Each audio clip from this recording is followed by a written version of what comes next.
Okay, welcome to Team Call Tuesday. It is January 26th, which I cannot believe. Yesterday when I was watching the National Wake Up Call and they're like, last week of January, I was like, oh shoot. But we're off to a great start. I'm so excited. The intention of the year is action, right? That's what we're doing. That's what we're challenging each other to do, leaning into action, acknowledging when things are going on, absolutely feeling it, letting it go, taking action immediately to combat those feelings. For announcements, we have Team Cup is next month. So obviously that's a big one. Between Team Bold Fitness and Team Thick and Thin, like there's always a place for you. If you feel like you need help finding a team or something like that, just reach out. But remember that every month you get to decide how you want your business to be. Yes, things are, a 3-month out business. You hear these things like the compound effect, but ultimately, if you want to hustle really hard, we'll call it out of the blue. There are lots of coaches who have opportunities come up like a launch or like Team Cup who have never made Success Club before, and boom, like, did you guys watch the National Wake Up Call on Monday? Like, there are situations. So you get to do that however you want. The other announcement on the National Wake Up Call that I thought was really important to highlight is that the price of the 3-month BOD and 6-month BOD are going up. So 3-month now is going to be $59, I think it said 95. And then 6-month is $77.95. Again, 12-month is still $99. So they're still keeping the value of the year. I didn't write that down. I'm pretty sure February something. Sorry about that. But that to me is just highlighting how much value that we have on Beachbody On Demand, and it's worth 3 times as much. So really, when the few times that I've been a coach and they've raised prices a little bit, which has literally been very rarely have they done this, I'm always like, good, because it is worth the value. And when things are too cheap, people kind of forget the value that they are. And when you get a challenge pack, you get BOD for a year anyway, so it doesn't really matter. But that was just kind of the big one. Okay, so on to the good stuff. Michele is doing our call tonight, and I'm so excited that she is speaking to us. I don't want to say came out the gate or anything, but she made a switch last fall, right? Everyone was like, okay, Michele's here for it. And she's been here for it all fall. She's been super consistent. And what I love about Michele is that she's like, she understands that this is a business and that it takes time and that it takes work. And she's just freaking doing it. And so when we ran the report last week, like, she's the leader on the Success Club board, which is awesome. And she's just here to change lives and do the things. And I said, girl, you want to do Team Call? And so she's going to take it away and tell us a little bit about her story. And then she picked her topic. So we're just going to let her roll with it. And I'm going to mute and take notes. I encourage you all to do the same. Hi, ladies. I have nervous, sweaty palms because this is my first Zoom call with real people. Normally I'm just okay, I like to talk. So it should go okay. I made an outline, but really it's just a full-fledged essay. So bear with me. When Sam asked if I wanted to host Team Call, I literally nap time was ending at my house last week and I said, what?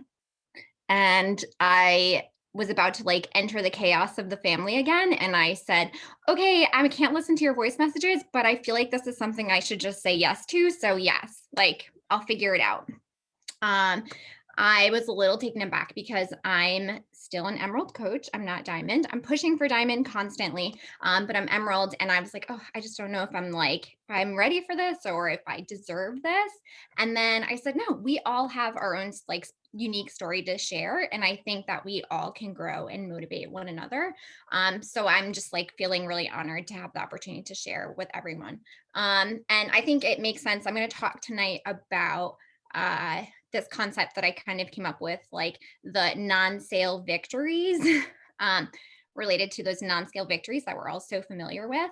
But I don't think I can ever go into that without sharing like what brought me to coaching, because I always think that's like such a powerful journey when people share what brought them in, because I, like many others, said no for a very long time to many people for years. So what changed? And honestly, I just think that I came to a point in my life where I said enough is enough, and I shifted my mindset. And the more personal development I do, the more I see that that is really what makes the biggest difference for all of us. So I kind of laugh and joke, but my journey to coaching started 33 years ago. I'm 33. I grew up in Connecticut. A couple of years ago, my husband and I relocated to South Carolina simply for a lifestyle change. All of our family is still north. Um, and we moved. I was 8 months pregnant with our third baby. We moved with a 3-year-old at the time. No, she wasn't even 3. Sorry, she was 2, and a 1-year-old. She was 20 months, I think. So we had 3 kids in 3 years. We moved. It was kind of a crazy journey. But looking back, rewinding the clock back to like my childhood, I grew up, and I share this to not. I grew up with a functioning alcoholic father, and a lot of trauma in my household. My mom was just trying to like keep life together, and we all did the best that we can. I'm one of 3 kids as well. I'm the oldest, and we grew up really close because we kind of had to be close. So in that dysfunction, I share because it shapes me, but it doesn't define me. And I also had this like deep juxtaposition of a relationship with my grandparents, who I think a lot about this time of year, because it was around this time of year that it was their birthdays and when they both passed away. So take a deep breath. um, their marriage wasn't perfect either, but it did define a lot of how I think I choose to live my life. It was full of love and respect, and they lived their life with tons of intention and purpose. And that's something that they really worked hard to be able to do. They spoke very openly with me about that. And I guess I didn't really see it as like a big deal until recently when I was like, wow, not everybody lives their life this way. And I actually kind of pushed against it for such a long time for myself as well. My grandmother, she was super thoughtful with all of her interactions. She cooked meals for others. She donated her time, her service. She loved Disney. And it really seemed like everything that she did while she was alive in my lifetime was something to make her grandkids feel seen, to feel loved. She like it was just extraordinary. And then there were some simple things too. So lots of like hot chocolate tea parties, and we would chase like hot air balloons, watermelon seed spinning contests like off the back deck. Like it sounds kind of idyllic. And when I look back, it kind of feels that way. um, but I have a lot of good memories juxtaposed with growing up with this like chaos, 20 minutes away back at home as well. So I often felt this pull of like this life that I wanted to have and this life that I also had at the same time. So fast forward through childhood, I went to college after telling my mom, I don't want to, like, but I didn't know what else I wanted to do. And my mom's like, you're going to college. That's what everyone does. You have to go. I then went to the college that my parents wanted me to go to. I went to a women's college. I don't regret the decision by any mean. I've always made the best of like every single decision and thing that's happened in life. I'm a fighter for sure. So you make the most of any and every opportunity. But I studied English because that's what my aunt did. Then I decided to like venture into education because I was like, what else do I do with an English degree? Like, I guess I'll teach. I love to learn. I have a serious passion for learning. Again, make the most of every opportunity that's presented to you in life. But I wasn't sure. I still didn't really know. So again, in college, I was an RA for 3 years, and then that opportunity taught me so much about like who I was as a leader. Um, I saw these big glimmers of like who I really thought I could be during that time of my life, and through that leadership opportunity. And then before my senior year, I would say that I met this like big turning point. I was talking with one of my close friends in my room, And she shared with me that she had just gotten back from a trip to Africa. And I was like, Africa? Like, what? Tell me more about this. Like, how did you go to Africa? People don't do this. And she had gone with a nonprofit and gone to Africa to do service work. And literally like 2 hours later after our conversation, I got on the computer and I booked a trip. And I didn't go to Africa, but I was going to Peru. And I wanted to teach English. And that's just what I did. So I called my mom. I was like so excited. It's 11 o'clock at night. I called my mom and I was like, Mom, I just booked a trip to Peru. And she's like, you what? And she was like, why can't you just backpack through Europe like a regular college kid? Like, what are you thinking? um, so that was when I kind of started to be like, I've got to like crack out of this shell. But it was like one step forward and people trying to pull me back. When I like look at it, that's kind of how I felt. That's how I see it now.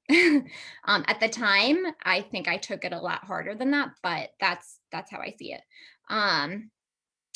So I went to Peru and it's really when I started to wake up to who I wanted to be. That experience, I knew no one on that trip.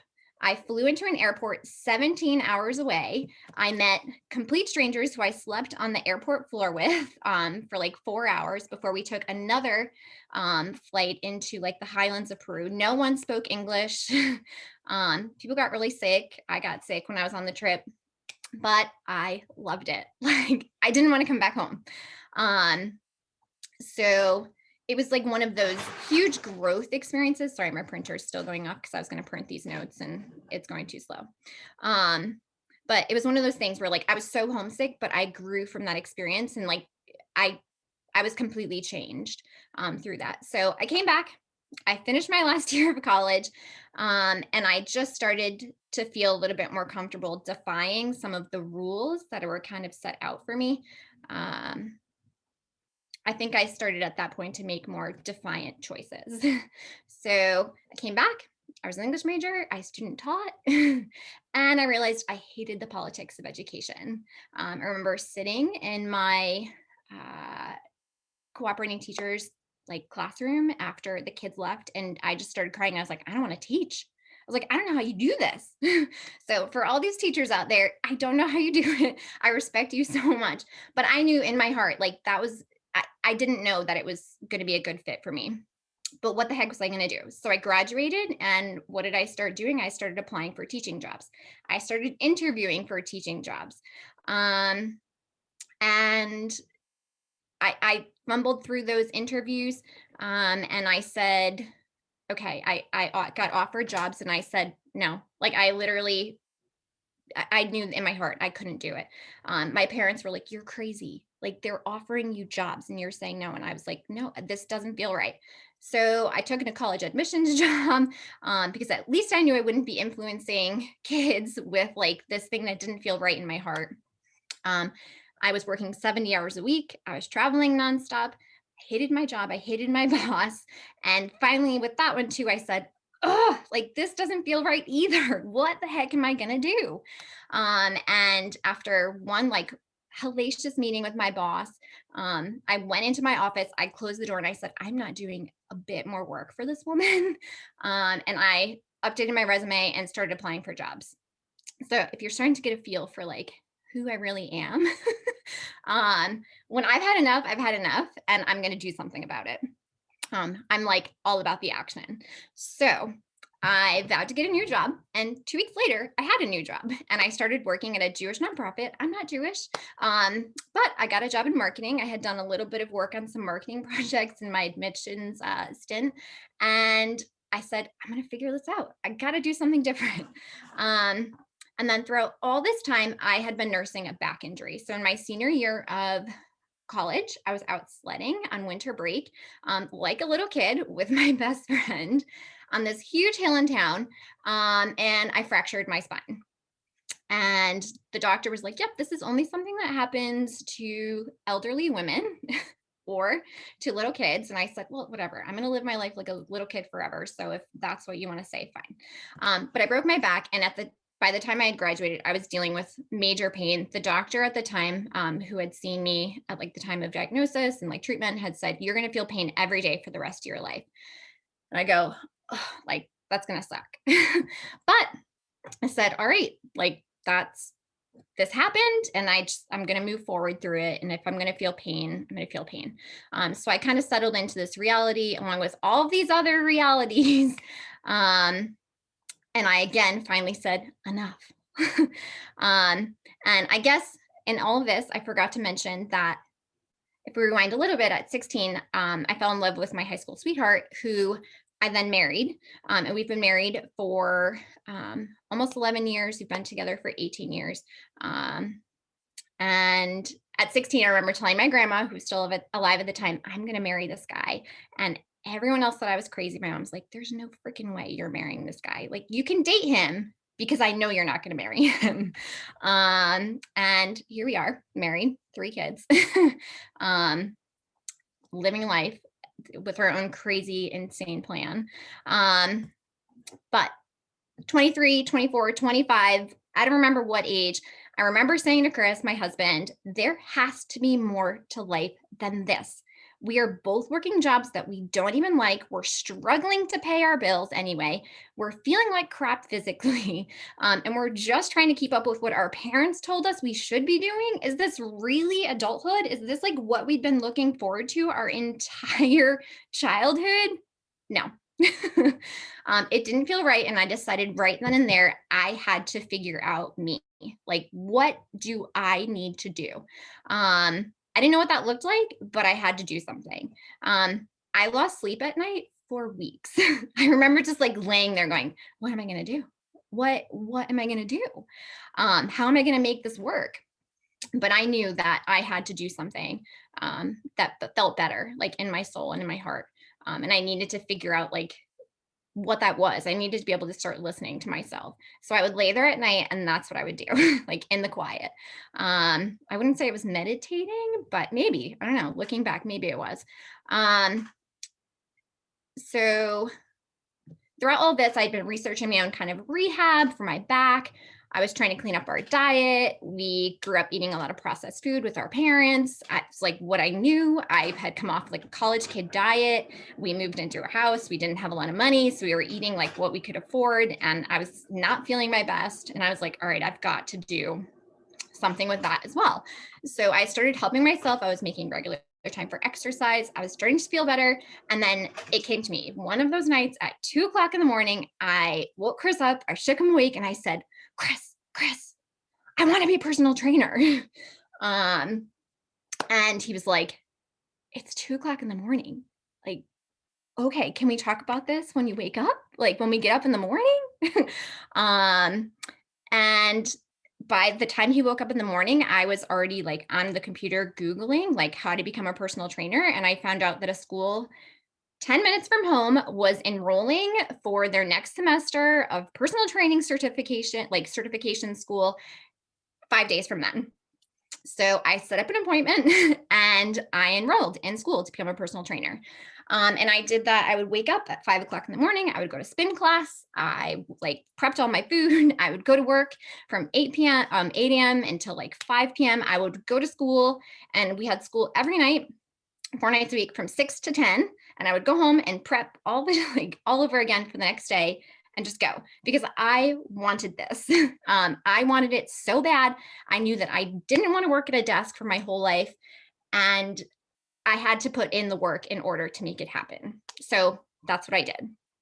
Um, Looking back at your own story, do you ever feel like you have like these moments where the universe or your energy or your like a spirit or God, if like he's your thing or your person, was just screaming at you and saying, this is it, go here, do this. But you just slammed the door because it wasn't what you were supposed to do?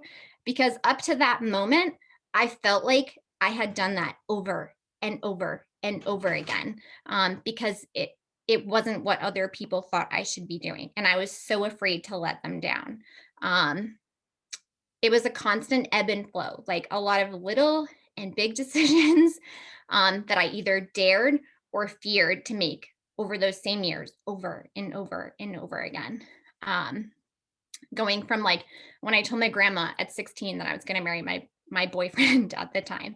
But then going to the college that my parents wanted me to go to, and then deciding, okay, I'm going to go travel to Peru, but coming back and still applying for teaching jobs, even though it didn't feel right.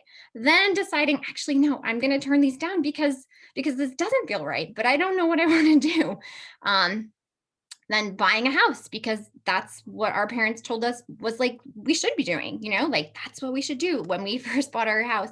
um there was the first time home buyers tax credit, and so our parents were like, you should do this. We were like inundated with student loan debt, and we've made the best of everything. We really forced ourselves to grow up with that decision, but we spent so many hours like and money fixing that same house because we bought this house because someone told us like this is what you should do. Then I decided to become a personal trainer, so we moved the needle back in one direction and flies back in the other. Then some stuff like happens that you don't expect, right? We all go through those struggles. When Chris and I decided we wanted to have kids, I spent half of my 20s struggling with infertility and multiple miscarriages. And then that finally ended in a decision to do IVF. And then flash forward 6 months after our first was born, and I was pregnant again by surprise, like spontaneously. And I said, oh crap, okay, now I have this personal training job, but I need to do something to help me afford to put 2 kids into daycare. So I opened my own personal training studio and I left the gym where I felt so comfortable. So then that flash forwards again to we decided, okay, we're going to have one more kid. Life is already crazy. I had some issues coming back health wise. And my husband and I just said, like we had been dreaming about moving to South Carolina since we had visited here like 8 years ago now. And we had no idea at the time how we were going to make it happen. But once our kids were born, we knew it was another one of those things. We knew we had to take action and make it happen. So many people told us like that it's not going to happen. Like it's going to be too expensive. They gave us every obstacle as if we couldn't create enough excuses for ourselves. So many people presented so many more obstacles. And instead of letting it hold me back, it fueled my fire. Like I knew this is what I have to do. Like this is where I belong. This is where I feel called to. And we made the move to like just create this lifestyle that better fits our values and honors like where we want to be in this like time in life. Never mind the pandemic. That doesn't fit into the plan, but whatever. And then here we are, finally. I decided I'm going to try Beachbody. Okay. So I came from an industry that poo-poos on Beachbody like crazy. Okay. I can't tell you how many negative things I said about Beachbody from like the moment I started personal training school. I was doing Insanity, and I was like, oh my God, this is how people injure themselves. I don't understand. And now I like eat, sleep, and breathe the brand, right? This is my life. And I still, even though I signed up with Danielle in 2019, August 2019, my baby was 4 weeks old. My third baby was 4 weeks old. We had just moved to South Carolina 3 months before that. We were still setting up our house. I knew how to help myself with exercise, but I just didn't want to. And I looked at Danielle's videos and said, oh my gosh, like I know Danielle, she lived across the hall from me in college for a couple years, and she fueled my fire. I would like listen to her videos and I was like, oh my God. At the time I was not working out. I was like packing up our house. So I think Danielle started in like January of 2019. I had no idea. I had just like refound her online, and I wasn't exercising regularly. I was packing our house. We were painting and priming everything to put our house in the market because we wanted it to sell as soon as possible. I was heavily pregnant for the third time in 3 years. And Danielle just inspired me as I watched her story. Lots of other coaches had approached me for years. I had a blog when I was personal training. I was like running my own business stuff. So I was active on Instagram. And I had a lot of other Beachbody coaches reaching out to me and asking, will you coach? Will you coach? Will you coach? And I actually reached out to a couple of them when I did decide to sign on with Danielle and say, I want you to know, because if you're following my stories, I know you're going to see it. I did decide to coach and I'm sorry, but it wasn't with you. And a couple of these women were so mad at me, but they also were like, you're going to do so great with this. And at the time I was like, how can you believe in me when like, I can't even see that in myself. I had thought when we had moved that I would be fulfilled, I felt like I would feel this like total purpose and like the puzzle pieces would just all come together. And that by moving to this place, I was like, oh my God, this is it. And that was not it at all. I was like, wait, the daycare options aren't working out for our kids. Now I'm not working and I had been working like crazy. Like, what am I going to do? And then our baby turned 6 months. The pandemic started. um, and it was then I had been loving the Beachbody workouts. I reached a point last year where I was like, this is rock bottom. Like, I feel like crap right now. I love my kids to death. I love where we live. I love the opportunities that we have. My husband and I work so well as a team to support one another and to make our dreams like actually come true. But I needed to have more purpose for me. And so that's when I started to like actually take coaching seriously, in July or August. I remember sitting at my kitchen counter at like 10 o'clock at night after a team call and saying, I have to at least give this a try. Like, I'm not trying right now. I'm saying I'm trying.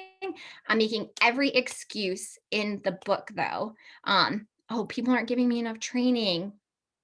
Like they're just not including me. I wasn't including myself. I wasn't trying. I wasn't doing what everyone was telling me I should be doing. I wasn't using my tracker. I wasn't taking action. And it wasn't until I did start doing those things that I started to see everything come back. And it takes time. Um, so yes, all of this, I'm like gonna scroll through my notes here because I just skipped a lot of stuff. I don't know. I'll say this, because I think this is important. But I don't know. I'm going to go back to this point. Yes, lately life has been a lot less like ebb and flow because of this decision to really show up and finally do something that feels like it serves me and my values in my life. And like that's what this business is doing. And I could feel like I could feel pissed that it took me so long to get to this point, but instead I've chosen to feel grateful, um, that I'm finally leaning in and I'm finally honoring myself. It doesn't matter how long it took me to get here. It doesn't matter about like all that other stuff that brought me to this point, because in reality, I need to just be grateful for every single step that brought me here to this moment. Not bitter about like the hardships, not upset that I'm still paying student loans for degrees that I'm not using. Um, but instead, yes, like leaning into that gratitude that I'm finally listening to my own voice and doing something that I'm finally brave enough to do, while sharing my own story and inviting other people to do the same thing. So this business leads with growing and healing through exercise and nutrition, which for me was my gateway, looking back at my story into who I grew to be in this adult chapter of my life. I entered life after college, literally broken and not knowing how to listen to my knowing. um, and gathering from these glimmers of me fighting the expectations placed upon me to do what felt right when others were telling me it was wrong, I came into this business. Um, for so long, I was trying to do everything everyone else was telling me to do. But if I did that, I now realize I would end up in the same suffering I see them struggling through. It's not my story to tell for these other people, and I don't blame them for any of it. Um, but I'm grateful that it only took me 33 years to figure this out. Um, and I think that for a lot of us in this age bracket, we are the first generation actually figuring this out. And what a gift to be in a business where we are able to like really share that and invite others to recognize that in themselves. So I don't know, this business has like truly helped me feel brave enough to honor myself in that way. And I know that's something that many of us on this team can totally relate with. Um, Many of you have shared that. So it's pretty cool. But yes, we all came here to talk about non-sale victories, right? So this was a bit my super meandering journey into this business, but non-sale victories. Coming from the world of personal training, coming from weight loss journeys for a lot of us, in some way, shape, or form. Uh, Weight loss comes with a lot of those non-scale victories, right? So we're excited when we see inches come down, when our pants start fitting better. Um, People tell me they're excited if they don't have like as much of like the waddle like in their arms. You're excited if like, I don't know, some people get excited if there's like a gap between their thighs. Some people are excited if their butt's getting bigger. I'm excited for that. My pant size is going up. Like I'm psyched. I'm looking for like super stretchy jeans. I literally tried on all of my jeans over the weekend and I have one pair that fits me. Like, I need some new jeans. In like the best way possible. So, non-sale victories, while I am still an Emerald coach and while my hard work may not always be reflected in my paycheck, it's the non-sale victories that keep me going. Just like I don't give a crap at this point, like what the scale says for me. It's the non-scale victories that keep me going in my exercise journey. And that's what's kept me going for a really long time in that regard. Um, it is like that full-time journey. Um, so non-sale victories.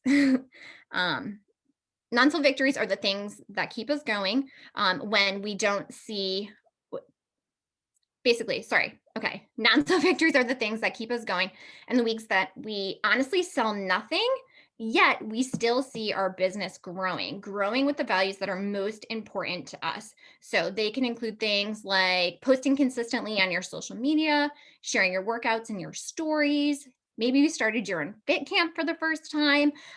Maybe someone you're actually interacted with you, like to one of your posts in your fit camps for the first time. Any opportunity for like that new engagement and new interaction.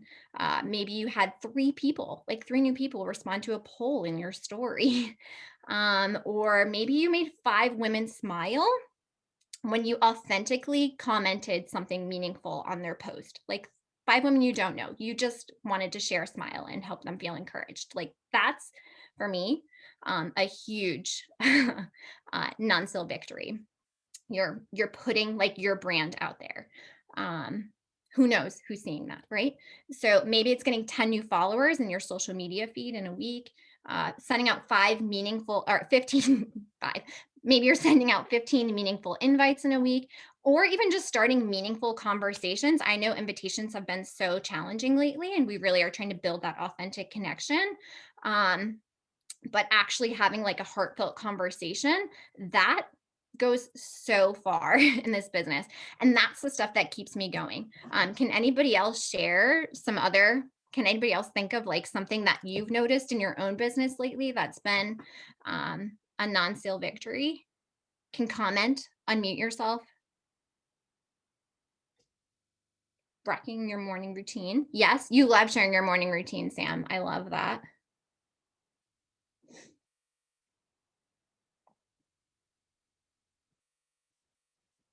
Is anyone typing? I've thought of plenty for all of y'all. Yes, helping people through a difficult time. I think this year, I mean, this pandemic is literally trauma for all of us.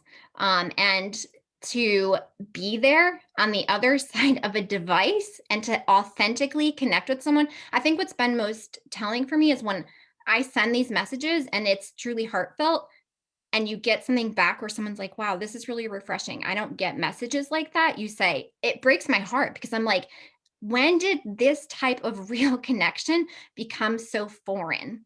Like that that should be natural for people. And people look at their devices like just so surface.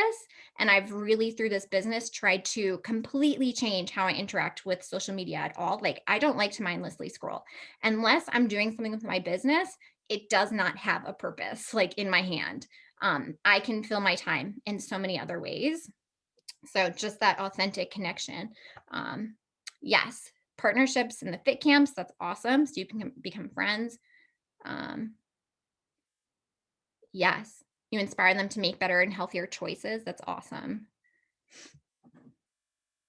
Ah, that's awesome. Your sister just signed up today, Allison. That's so exciting. Yes. And I see all of you like sharing things regularly. So, Rachel, I love how you share about like your holistic coaching journey and you're offering people opportunities to like ask you questions and you're they're giving you feedback and like the teas they're drinking and the supplements they're taking. People are learning from you and like your own unique way. Rachel, you're putting together your meditation groups, which is so awesome. As you're growing, you're inviting people to grow along with you. You're putting yourself out there, you're vulnerable, and you're inviting people into that and saying, come with me. Like, we're going to do this together. That is so cool. Danielle, you show people every day. Right now, here you are on that COVID bus, right, girl? You're on that COVID bus, and you are showing people that you can struggle and be strong and encourage people at the same freaking time. Like, not everyone can do that, but you're doing it. And you're doing it with grace. And most of the time, you're doing it with a smile on your face. And I'm like super impressed all the time. Your hubby better be high fiving you through the glass door. Like, I don't know, or more, whatever you're into. Um, but Shayna, you are vulnerable all the time in your stories. You have no problem putting yourself out there and saying, I'm not doing the shit I'm probably supposed to be doing, but I'm going to make it work anyways because there's no one right way to do this. I'm going to do it my way. And people love that. No, Lindsay, you're sharing your story. I love how you talk about like spilling your mom crack and like scooping it all up. Um, if I'm not mentioning your name, it's literally like, Brenna, you were showing off your new digs the other day, like in Vegas on your amazing vacation. And I'm like, girl, get off your phone and just enjoy your vacation. But you're there like talking to people about your health journey in relationship to like that awesome leather jacket that you bought, and how it isn't just about a size, but about like literally you've had this, like, it's all about that growth of like attitude and your confidence. um Everybody, I could go on forever. And we all have something to say. And I think it's that uniqueness and like that potential that it's so important that like we hold on to that and remember that, because it's so easy, I think, for us to kind of like dampen that out on these hardest hardest of hard days at all times. I'm not reading all these chats because everyone's just like flying through the feed. But I'm so excited because everyone, I can feel it like is getting pumped up and like feeling a little bit of fire, which is good. So in this business, when one person does well, everyone can do well. So let's not underestimate the work we're doing or the potential of that work just because it hasn't gotten us where we want to go yet. Keep celebrating the non-sale victories. Will all of this, will every single thing that we do on social media, will every single bit of action directly grow us bigger paychecks in the next week? Maybe not. But I do know that if it's aligning with all of our own unique values, then we have one kick-ass, amazing team of boss babes who are providing more and more opportunities to grow with us. We're literally inviting others to do this business with us. And again, it's this incredible gateway into a life and a community committed to growing the truest versions of who each person is as an individual. And that is like such an incredible gift. For me, it's not about the exercise. It's not just about the exercise. It's not just about eating healthy. It's about unlocking like your truest potential. And that's like the most incredible thing. So tonight or tomorrow, spend a bit of time, maybe 10 minutes, consider your own non-sale victories and start paying attention to them regularly. On Sundays, I love to just reset. And I think I take a few minutes and really think like, okay, what did I do well in the past week in my business? And where did I struggle? And like, how can I address that? It's something that I ask my clients every single week. Like a form I send out, like, what did you do well with your health and fitness journey? What did you do well in life last week? And where did you struggle and how can you improve? And I think it helps for all of us to always take that look at ourselves and to just give ourselves an opportunity to reflect and to grow. But let it guide you.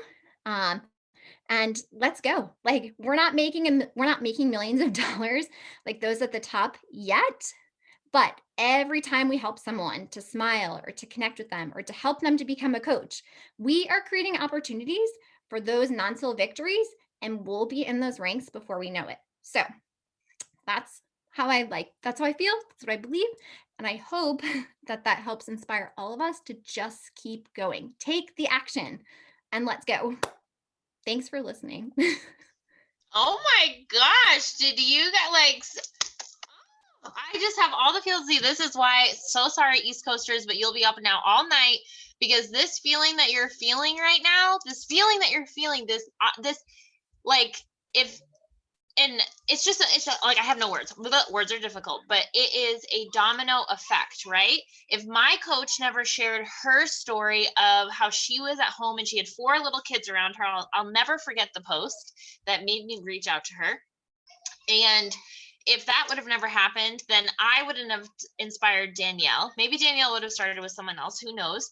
But if that didn't happen, then maybe Michelle would have never started. And then Michelle's coaches, you see how this dominoes forward? And so this feeling that you're feeling right now, before you let the fear kick in, you should be messaging 3 to 5 people right now that are like, and you're saying, girl, I just got off a team call. I know we've been talking about coaching, or I haven't mentioned it yet, but I really think you should do this with me.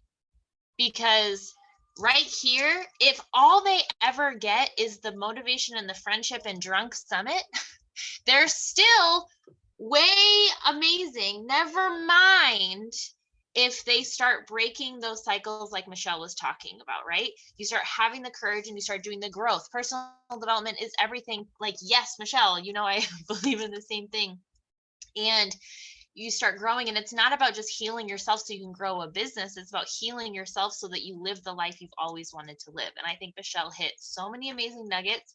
Honestly, I put up my phone so that you could, like, this is my new thing I'm trying to do, is when I like want to take a tidbit from a call, I like voice record it into text. And so I'm texting Brenna what you're saying. And I'm like, sorry, just hold that for me. I'm texting you. I'm texting you what Michelle is saying. Because there are so many wonderful nuggets. And I needed this call. And I'm so excited. And yes, all about being action. And thank you for being vulnerable and sharing. This is our safe space to be ourselves and to share our things and to grow like crazy. I'm so excited for this year. Action. We're taking action. So I encourage you to have a non-sale win tonight in some way, shape, or form. Whether that's you check one more box off your tracker tonight, if you send one message, if you do one post, if you do something tonight, have a non-sale victory tonight and go to bed proud.